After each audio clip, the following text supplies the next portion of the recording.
Hi, my name is Christine, and this video is the final project for my course, Deconstructing the IEP. Thank you so much for watching, and I would be very happy if you have any feedback to offer.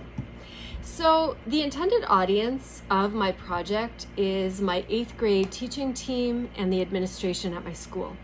The goal is to introduce and get permission to execute my action research project, which I hope will be successful over time and ultimately change the culture of special ed at my school.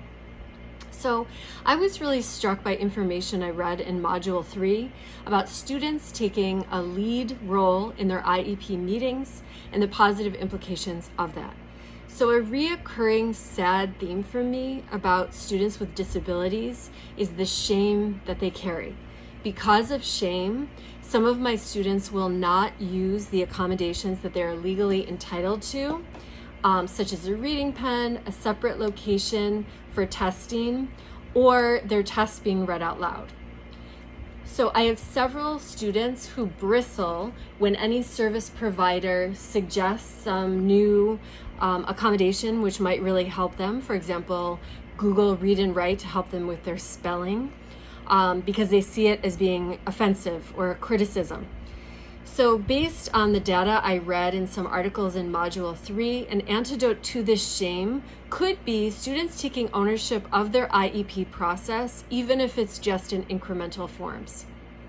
So it's interesting to me because when I began this course, I had absolutely no plan or interest in having an action research project, but I was really moved by the information that I read, and I feel like implementing this research project could really address some weaknesses that I see in the special ed program at my school, which is not a criticism of my school because I think it's a reflection of our society and how we look at students with disabilities.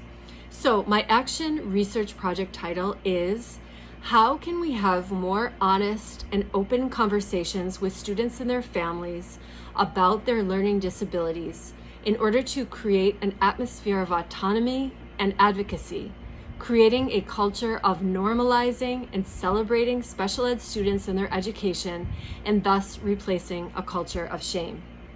So the first recommendation I have is that we include transition planning in our IEPs from 6th grade on.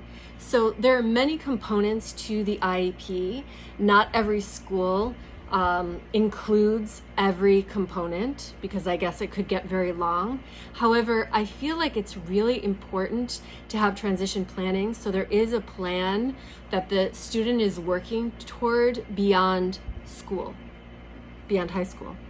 So I read a lot of information from the Iris Center at Vanderbilt University, and an example that a special ed teacher who wrote a paper for that site wrote was that there was a 9th grade student who said he was interested in a career working with animals. So they put that in his transition planning section of his IEP, and the goal was within the next year, he was going to visit 6 animal related workplaces, and the IEP, the teacher writing the IEP was going to help him with that, contact those people, and he was going to visit each of these, and then afterward he was going to make a list of his likes and dislikes about each environment and create some kind of artifact or project. So this is really powerful to me because it really encourages life skills, and it encouraged this student to take agency and start to develop his path beyond high school. So because I worry about some of my students' ability to pass the Regents exams and thus graduate from high school, I find transition planning to be very, very important. It's a question, is it realistic for this student to plan to go to college? Would this student like going to college? Might they do better preparing for the workforce or some kind of skill or trade that they would really enjoy beyond the classroom? A really important point is that before a student can take leadership of their IEP meeting, they have to have an understanding of their own disability and how it affects their performance. So there was a very interesting paper by a teacher named Hannah Nolan Spohn. She was in a new position and meeting a student for the first time in the weeks before his IEP meeting to plan. And she said to him, "So how does your disability affect your learning?" And the student said to her, "What is a disability?" And she explained what a disability was and said, "Well, I see from your IEP that you've been diagnosed with autism." And the student said, "What is autism?" So I really felt a connection to this because my students do not advocate for themselves very well, and I believe it is our fault, the adults' fault, because we have never sat down with them one-on-one and had an honest conversation about their disability. So a student cannot feel comfortable about an aspect of themselves that they might consider to be negative if they don't own it. And there is no way for them to own their disability if they are not well informed and educated about it. A few years ago, I had a student who had a stutter. And fortunately for her, her parents were wonderful advocates and had done a lot of research and reaching out to professionals. So this student was part of stuttering associations. She went to conferences. She went to camp every summer with other people who stuttered. So she was so knowledgeable about her own disability that when anyone made fun of her, she would say things like, "Well, yeah, I have a stutter. I've always had a stutter. I may always have a stutter. Scientists really don't understand the reason why people have a stutter. I do go to speech therapy. Sometimes it helps, sometimes it doesn't." And by that point, because she had no shame about her disability, the person making fun of her had no idea what to say because it wasn't a huge problem for her because she owned it. So research has also shown that students become more active participants, monitoring and evaluating their progress toward their IEP goals, so their annual goals. If they're involved in this process, they learn to set appropriate goals. They monitor their own achievement and make decisions based on their performance. A student really should be aware of their own goals. Sometimes this IEP just becomes an arbitrary document that really is not looked at in between yearly IEP meetings, except in a panic before it needs to be read. But the goals need to be carefully considered and agreed upon between the student, the family, and the ICT teacher, as well as the whole team. They should be meaningful. So, students who lead their IEP meetings are better informed about their own academic status. They're better self-advocates. They have more self-confidence. They have increased engagement in the classroom, better academic skills, which lead to better employment outcomes. So what seems like something really small involving the student in the IEP process more actively can actually have huge implications for a student's life.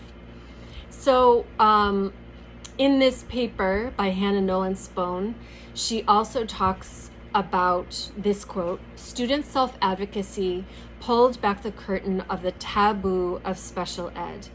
We as a society do not know how to speak about special ed constructively or matter-of-factly.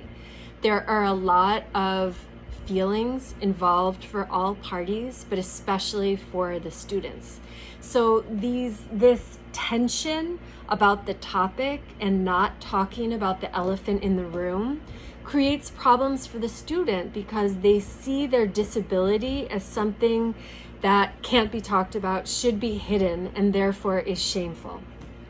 So my final project will address all of these, because with very specific annual goals and viewing the IEP as a living, breathing document to be referred to often, the student will focus on their annual goals.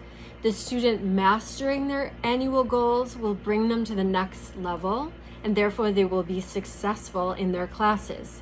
So by taking ownership of these goals, the student will be more involved in their own learning and therefore more successful.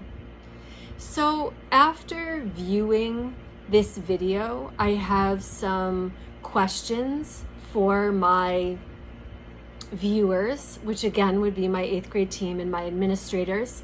I would like to do the survey through SurveyMonkey, and I would like to do it on the spot because I would like to analyze the answers and, just like quickly tally them and bring up answers that people gave so we can discuss them as a group. The first question I have is, at what age do you think it is appropriate to include transitional planning in our school's IEPs? Note, it is not currently in our middle school IEPs. Would you agree with me that 6th grade is an appropriate time to start thinking about it, or do you have another idea? 2, what ideas do you have about how we can better communicate information to students and families about a student's disability? 3, since we are a pre-K through 12th grade school, should we streamline how, when, and with whom these conversations should begin taking place?